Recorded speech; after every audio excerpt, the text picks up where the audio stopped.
After its passage, the bill gave Paulson authority to pump $700 billion into the economy through the Troubled Asset Relief Program, or TARP. The TARP program allows the federal government to take equity stakes in participating firms, it provides the government tools to modify mortgages, and it allows the government the ability to slow the steady stream of foreclosures. It also requires participating companies to offer compensations and incentives that do not encourage risk-taking. While Paulson sold TARP as a means of eliminating bank balance sheets of illiquid mortgage assets, his actions prior to the bailout are more telling than the words he bestowed on the American people. Before the bailout was set in gear, Paulson had already begun injecting capital into banks.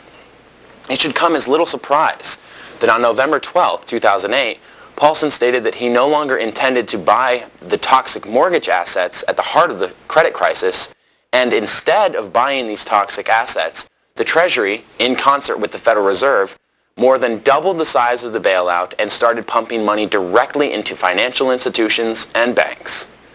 These new programs have very few conditions and very little oversight. In essence, the government is funding financial institutions without any attached obligations.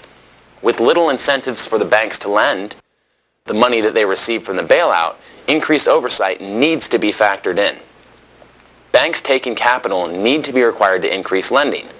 Instead, the Fed and the Treasury are encouraging corporate takeovers and mergers with their bailout money. When these institutions use their allotted bailout for mergers and acquisitions, they're able to circumvent tax laws and other regulations in order to guarantee more bailout funds. For example, Wells Fargo, a relatively healthy company, purchased failing Wachovia Bank and thereby collected bailout money for funds for both banks. No formal action has been taken to fill the independent oversight positions established by Congress to prevent corruption when it approved the bill. The initial monitoring report required by lawmakers still has not been completed, and the initial deadline has long since passed.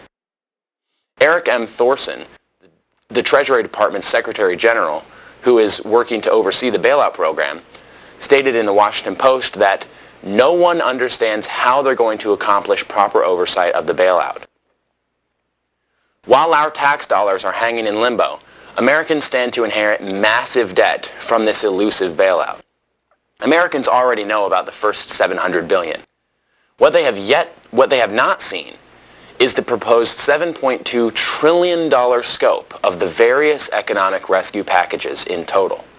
Of this funding, $2.6 trillion has already been spent. As our economy continues to stumble, how can we ever expect to fund such massive programs? Our national debt is quickly approaching $11 trillion, and these packages could nearly double that number. The Treasury is borrowing more money overseas, while the Fed is printing money out of thin air. All of this is unsustainable.